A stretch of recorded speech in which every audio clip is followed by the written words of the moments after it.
اللہ کے نام سے شروع جو نہایت مہربان رحم کرنے والا ہے، جو سارے جہاں کا مالک خالق رازق ہے۔ مولانا جلال الدین رومی علیہ رحمہ ایک ایسے شخص کو سمجھانے کے لیے ایک حکایت نقل کرتے ہیں جو اپنے تقوی کی بنیاد پر شیطانی صحبت میں جا بیٹھتا ہے اور سمجھتا ہے کہ میں اپنا ایمان قائم رکھ سکوں گا، لیکن وہ ادھر سے اپنا ایمان گنوا کر اٹھتا ہے۔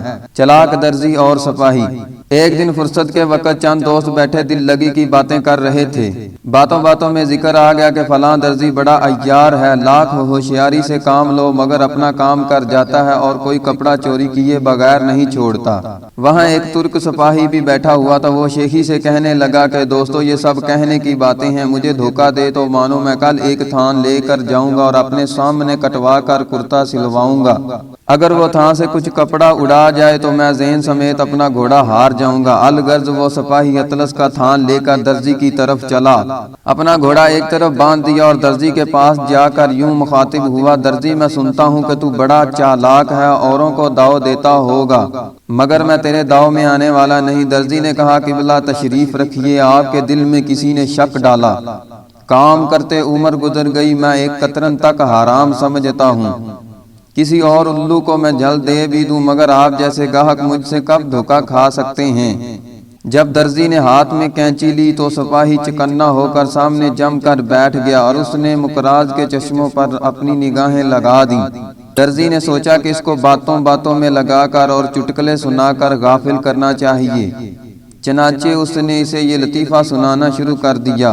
ایک درزی کی شادی ہوئی بیوی لکھی پڑھی ملی، اسے استادوں کے ہزاروں شعر یاد تھے، وہ ایک دن اشعار سنا سنا کر خاوند سے داد مانگنے اور پوچھنے لگی کہ بتاؤ کیا سمجھے، وہ سمجھتا کیا خاک، اسے ساری ابجد بھی یاد نہ تھی۔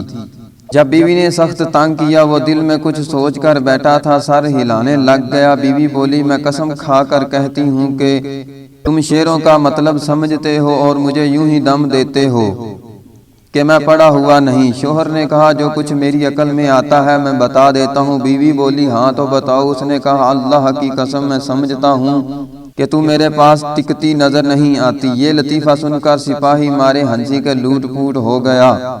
درزی نے موقع کو غنیمت جانا اور تھان سے ایک چوتھائی حصہ کاٹ کر الگ رکھ لیا۔ سپاہی نے کہا خلیفہ ایک اور چٹکلا سنائیے۔ درزی نے ایسا ہی کیا اور لطیفہ سنایا۔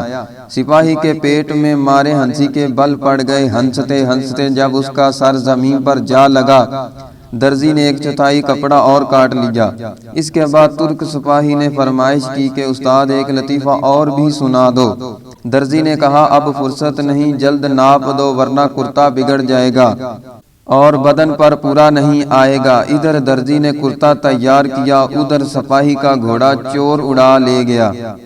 یہاں سپاہی سے مراد وہ شخص ہے جو اپنے تقوی کے زوم پر شیطانی صحبت میں بیٹھتا ہے اور شیطان درزی کی طرح اس کو خواہشات نفسانی کے لطیفوں میں لگا کر اس کے عزم کے تھان کو رات دن کینچی سے کاٹ ڈالتا ہے۔ اگر آپ کو ہماری یہ ویڈیو اچھی لگی ہے تو اسے شیئر، لائک اور کمنٹ ضرور کریں اور ہمارا چینل سبسکرائب کر کے بیل آئیکن کے بٹن کو دبا دیں تاکہ ہماری ہر آنے والی ویڈیو آپ تک پہنچ سکے۔